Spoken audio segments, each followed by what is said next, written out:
제가 오늘 읽어드린 본문 이 성경 말씀을 아마 처음 들으시는 분은 거의 없을 거예요. 우리가 너무나 잘 알고 있는 예수님의 비유의 말씀 가운데 탕자 비유로 알려져 있습니다. 둘째 아들이 자기를 길러주시고 낳아주신 아버지의 마음을 아프게 하고 멀리 아버지 집을 떠났습니다. 이 둘째 아들이 탕자입니다. 아버지는 둘째 아들을 잃었어요. 죽은 줄 알았습니다. 그런데 이 죽은 줄 알았던 둘째 아들이, 잃어버렸던 둘째 아들이 아버지 집으로 돌아왔습니다. 그래서 아버지가 잔치를 합니다. 그러나 한편으로는 이 돌아온 둘째 아들 때문에 아버지 집에 불화가 발생합니다. 같은 사건으로 아버지 집에서는 잔치와 불화가 양극을 이루고 있습니다. 이런 일이 어찌 일어났을까요? 진단과 처방은 중요합니다. 오진은 잘못된 처방을 낳게 됩니다. 잘못된 처방은 해결이나 치료가 아니라 더 나쁜 결과를 가져오게 됩니다. 그래서 의사들은 바른 진단을 하기 위해서 가장 간단한 청진기로부터 시작해서 여러 가지 복잡한 검사들을 하게 되는 것입니다. 이 탕자의 귀향 사건으로 아버지 집에서 축제와 불화라는 양극의 사태가 발생했습니다. 우리가 이 시간에 이 탕자의 귀향을 진단하는 세 가지 사람의 마음을 살펴보려고 합니다. 우리 모두에게 큰 은혜의 시간이 되시기를 주의 이름으로 간절히 축복합니다. 먼저 아버지의 마음입니다. 아버지는 아들을 몇 두었대요? 2명 두었습니다. 근데 이 두 아들 모두 아버지 밑에서 자라났어요. 그런데 첫째 아들은 아주 가정적입니다. 염소 새끼 한 마리 잡아서 너 참 잘했다고 아버지가 그 수고를 칭하해 주지 않아도 해야 될 일에 아주 충실하고 성실한 아들입니다. 근데 둘째 아들은 아주 탕아적이고 아주 호랑방탕한 호랑말코 같은 아들입니다. 어떻게 한 아버지에서 길리움을 받았는데 달라도 너무나 이렇게 다를 수 있을까요? 여러분이 아버지 같으면 둘 중에 누구를 더 사랑하겠어요? 그러나 아버지는 상반된 두 아들을 다 같이 사랑합니다. 둘째 아들의 과거와 허물을 아버지의 마음으로, 넓은 마음으로 그를 안아줍니다. 품어줍니다. 이것이 둘째 아들을 향한 사랑입니다.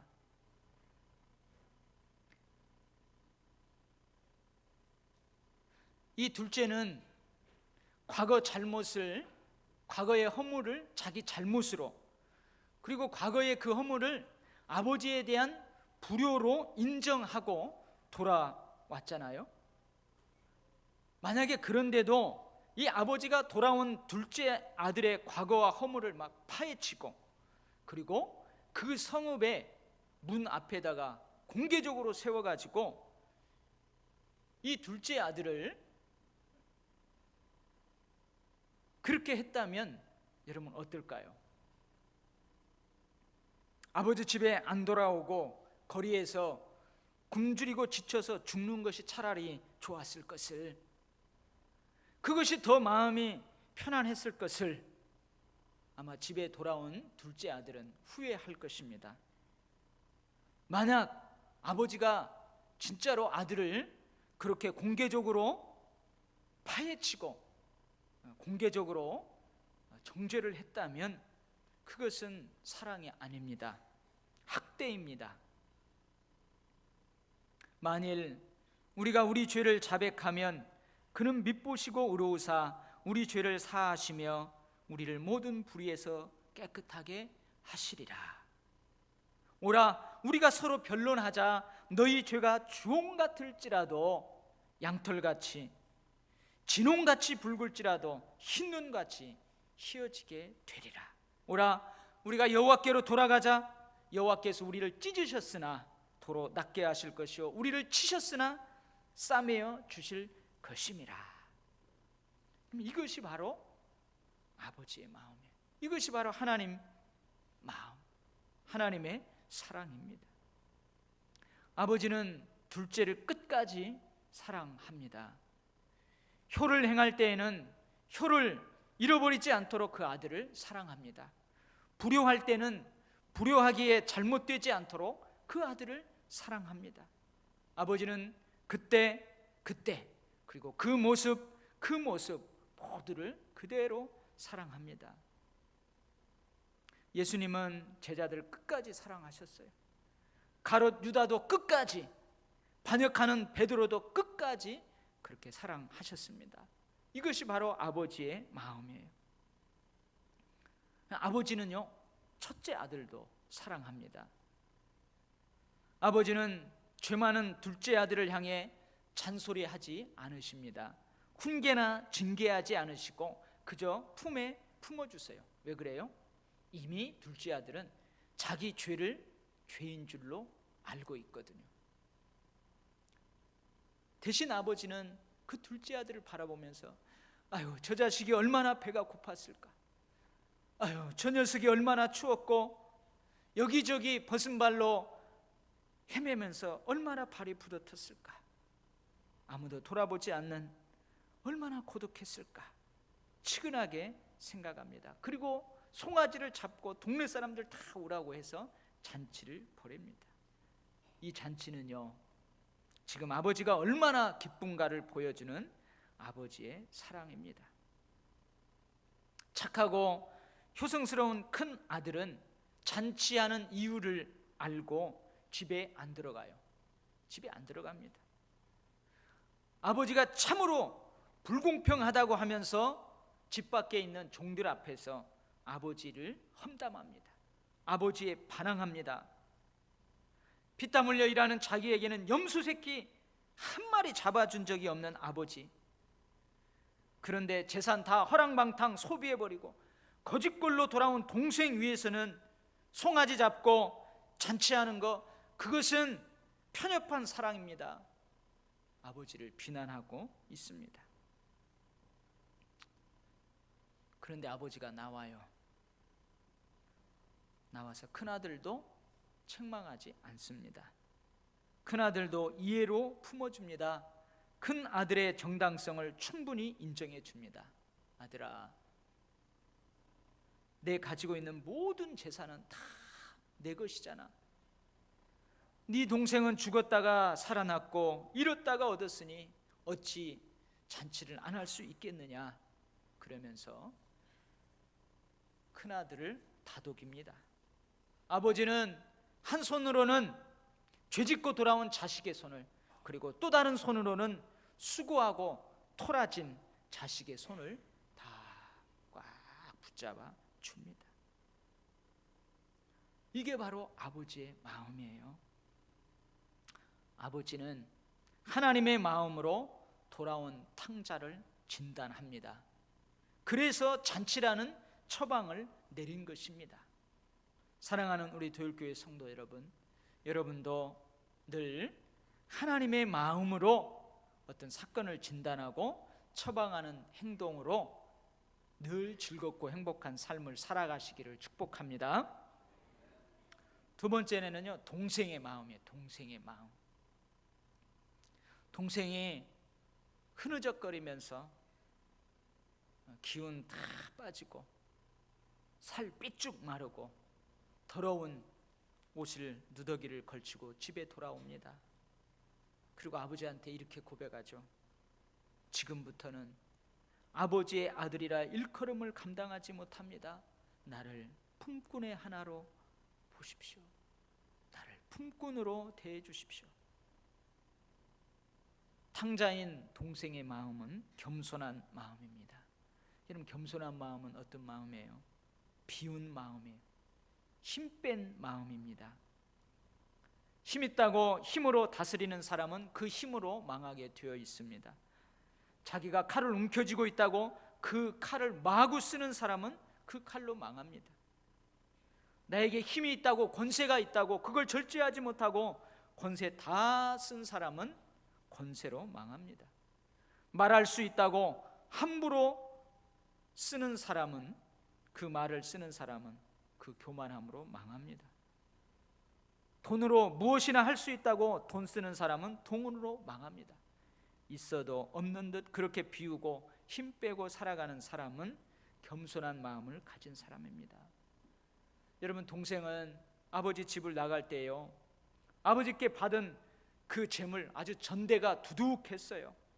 그 재물이 있다고 그 재물로 무엇이나 할 수 있을 것처럼 재물을 다 쓰면서 교만하게 살았습니다. 그런 그가 지금은 겸손한 마음으로 아버지께 돌아왔습니다. 또한 동생인 탕자의 마음은 죄인의 마음입니다. 내가 아버지께 가서 아버지께 말하리라. 아버지, 내가 하늘과 아버지께 죄를 지었습니다. 아버지, 내가 하늘과 아버지께 죄를 지었습니다. 둘째 아들은요, 이 죄인의 마음으로 자신의 죄에 대해서 스스로 가장 처참한 벌을 자기 자신에게 제시합니다. 그 죄의 형벌을 자기가 가장 처참한 걸로 자기에게 제시하는 거예요. 그게 뭐예요? 아들이 아닙니다. 아들 못 됩니다. 종으로 품꾼으로 살겠습니다. 받아주세요.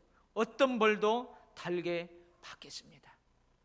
이것이 자기의 과거의 허물을 자기 죄로 고백하고 내가 그 죄의 형벌을 달게 받겠다고 하는 이 죄된 마음, 탕자의 마음에서 우러나오는 고백입니다.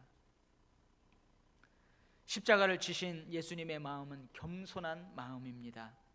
모욕과 멸시, 가장 처참한 십자가를 지실 때 예수님은 그것을 당연하다고 생각하셨습니다. 예수님은요, 하나님과 동일하신 분이에요. 근데 하나님과 동등됨을 취하지 아니하시고 오히려 종의 형체를 가지고 자기를 낮추시고 죽기까지 복종하셨어요. 그것이 바로 저 십자가의 죽음입니다. 여러분, 곰곰이 생각해 보세요. 탕자는요, 욕심 부리면 안 되고 욕심 내도 안 됩니다. 그간 허랑방탕하게 보낸 세월을 생각하면 지금은 품꾼의 음식도 감사할 일입니다. 형의 질책과 공격도 겸손하게 수용해야만 합니다. 그래서 그렇게 합니다. 바로 이게 탕자의 겸손한 마음, 죄인된 마음입니다. 사랑하는 성도 여러분, 누군가 여러분을 심하게 공격하거든 여러분 겸손하시기 바랍니다. 언젠가 내가 그 사람을 포함해서 다른 사람들을 심하게 공격한 보답이라고 생각하시기 바랍니다. 누군가 당신을 심하게 멸시합니까? 그러면 기분 나쁘게 받지 마시기 바랍니다. 언젠가 그 사람을 포함해서 누군가에게 내가 심하게 멸시한 보답이라고 생각하시기 바랍니다. 누군가 당신을 몹시 미워합니까? 그러면 겸손하게 받아들이시기 바랍니다. 당신이 먼저 그 사람과 그 사람을 비롯한 여러 사람들을 몹시 미워했던 그 보답이라고 생각하시기 바랍니다. 죄인은 많은데, 죄인은 이 땅에 넘쳐나는데 겸손한 죄인, 용서받아야 될 죄인은 점점 줄어가는 세상을 보시며 우리 주님은 가슴 아파하십니다. 사랑하는 성도 여러분, 만약에 탕자가 교만한 마음이 아닌, 겸손한 마음이 아닌 교만한 마음, 죄인된 마음이 아닌 의인의 마음을 가졌다면 이 탕자는 결코 아버지의 잔치에 참여할 수 없었을 것입니다. 그러나 그가 겸손한 마음, 죄인의 마음을 소유했기에 그 동생은 아버지의 잔치에 참여할 수 있었습니다. 사랑하는 성도 여러분, 여러분도 늘 겸손한 마음, 죄인의 마음을 가지시고 늘 즐겁고 행복한 잔치에 참여하는 그러한 축복이 뒤따르기를 간절히 바랍니다. 세 번째는요, 형님의 마음이에요. 형님의 마음. 형님은요, 장자입니다. 장자. 장자는 장자의 마음이 있어야 돼요. 여러분, 장남은 뭔가 다르잖아요. 생각이 달라요. 그 가정의 큰 누님은, 제일 큰 누님은 뭔가 마음이 달라요. 행동도 달라요. 그것이 바로 여러분 장자의 마음입니다. 이 집을 가만히 들여다보세요. 이 집에는 아버지의 품어주는 큰 사랑의 마음이 있어요. 동생의 겸손한 마음, 죄인의 마음이 있어요. 그런데 안타깝게도 형님에게 있어야 할 장자의 마음이 없습니다. 장남으로서 형님은 아버지의 모든 것을 상속받습니다. 상속받아야 합니다. 그래서 형님에게 있어야 될 장자의 마음은 상속받은 아버지의 마음처럼 역시 품어주고 용납하는 마음이 있어야 합니다. 그런데 이 형님의 마음에서는 이런 마음을 찾아볼 수가 없어요. 아버지는 용서하고 칭찬하고 있습니다. 동네 사람들과 함께 기뻐하고 있습니다. 그런데 누구만 지금 토라져 있어요? 형만 토라져 있습니다. 동생을 비난합니다. 심지어 아버지까지 비난합니다. 여러분, 이런 집안은 어떻게 되겠어요? 이런 집안은 안 되는 집안이에요. 형의 생각대로, 형의 사고방식대로 이 집이 운영된다면 형제간이 아니라 서로 원수가 되고 맙니다. 맏형인데 그 아버지의 그 아들인데 왜 장남이면서 아버지의 깊은 마음을 헤아리지 못하는 것일까요?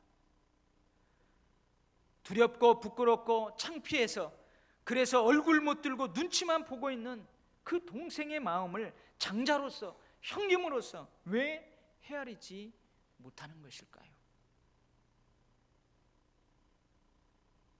오늘 본문에 많은 사람들이 등장합니다. 아버지가 등장해요. 첫째 아들이 등장해요. 둘째 아들이 등장해요. 종들이 등장해요. 동네 사람들이 등장합니다. 오늘 등장하는 인물들 가운데에서요, 가장 괴로운 사람이 누구일까요? 가장 괴로운 사람이 누구예요? 형님입니까? 아닙니다. 종들입니까? 아닙니다. 아버지입니까? 동네 사람들입니까? 아니에요. 가장 괴로워하고 있는 사람은 아버지를 비난하고 동생을 비난하고 분노하고 있는 형님이 아닙니다. 바로 누구예요? 가장 괴로운 사람은 동생이에요. 동생. 죄를 짓고 돌아왔어요. 심판받아 마땅해요. 근데 아버지는 심판하지 않고 오히려 잔치를 베풀어 주고 있어요. 너무 괴로운 거예요. 너무 괴로워요. 형님은 이런 동생의 마음을 왜 헤아리지 못했을까요? 가문에 먹칠을 하고 아버지의 재산을 먼저 달라고 해가지고 가져가서 경제적으로 다 파탄내버리고 도덕적으로 완전히 바닥을 친 그런 판단 때문에 그럴까요? 아닙니다. 아닙니다. 결코 경제적, 도덕적 판단이 앞서서가 아닙니다. 왜 그래요? 형은 동생을 포기해버렸습니다. 아직도 아버지가 살아계신데 자기 몫을 달라고 해서 떠나버린, 그리고 가문에 먹칠하고 떠나버린 그 동생을 형님은 포기해버렸어요. 아버지는 포기하지 않고 밤낮 기다립니다. 근데 형님은 동생을 포기해버렸어요. 그리워하지도 기다리지도 기대하지도 않습니다. 죽든 말든, 배고프든 배 터져서 죽든 나와는 상관은 없다. 그래서 포기해버렸어요. 그러니 여러분, 하나님께 기도나 했겠어요? 하나님, 내 동생 살려서 돌아오게 해주세요. 기도나 했겠냐고요. 형은 동생을 포기해버렸기 때문에 동생이 돌아왔을 때 동생을 향한 아버지의 사랑과 그 아량에 깜짝 놀라는 거예요. 깜짝 놀라는 거예요. 여러분, 진단과 처방은 너무너무 중요합니다. 여러분, 아버지의 마음으로 진단하면 잔치할 수 있는 그 처방의 행동이 뒤따르게 되는 것입니다.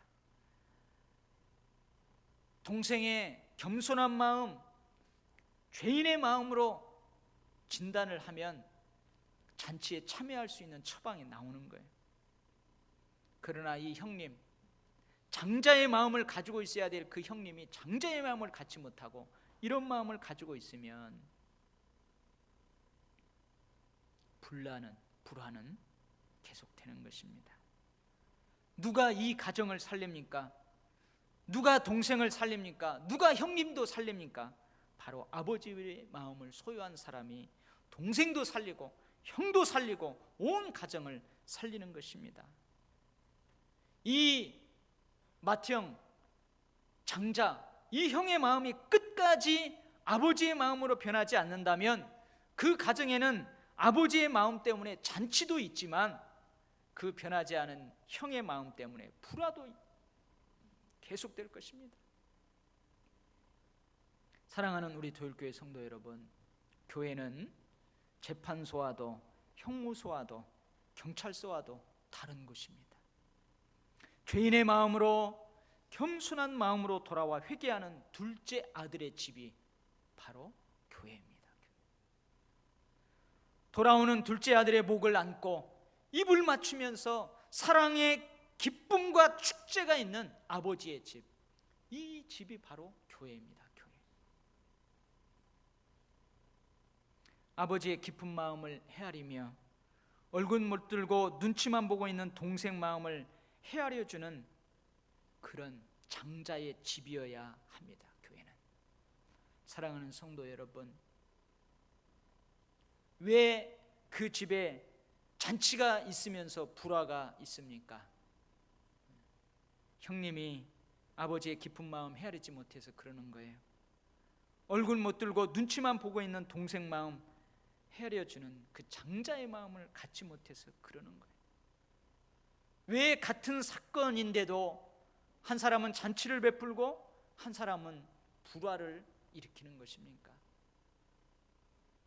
사랑하는 성도 여러분, 같은 상황과 여건 가운데에도 우리가 어떤 마음으로 진단하느냐에 따라서 그것은 즐거움이 될 수 있고, 그것은 기쁨이 될 수 있고, 그것은 행복이 될 수 있고, 아니면 불평, 불만, 원망, 불화가 이어질 수 있습니다.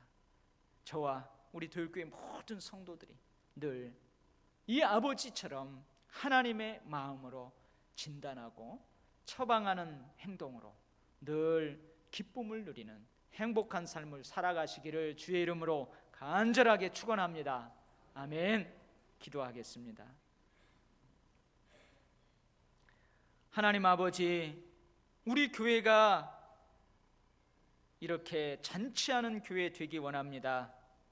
모두가 다 아버지의 마음 갖게 하시고, 모두가 다 겸손한 마음, 죄인의 마음 갖게 하시고, 모두가 다 아버지의 마음을 헤아리고 동생의 마음을 헤아리는 장자의 마음을 갖고 그렇게 신앙생활하게 하여 주시옵소서. 세상은 사랑이 없다고 아우성 칩니다. 외롭다고 아우성을 칩니다. 내 곁에 진정한 사랑이 없다고 좌절합니다. 아버지 하나님, 우리 도율교회가 그들에게 축복이 되게 하시고 그들에게 사랑이 되게 하여 주시옵소서. 이런 삶을 살아가는 것이 어렵습니다.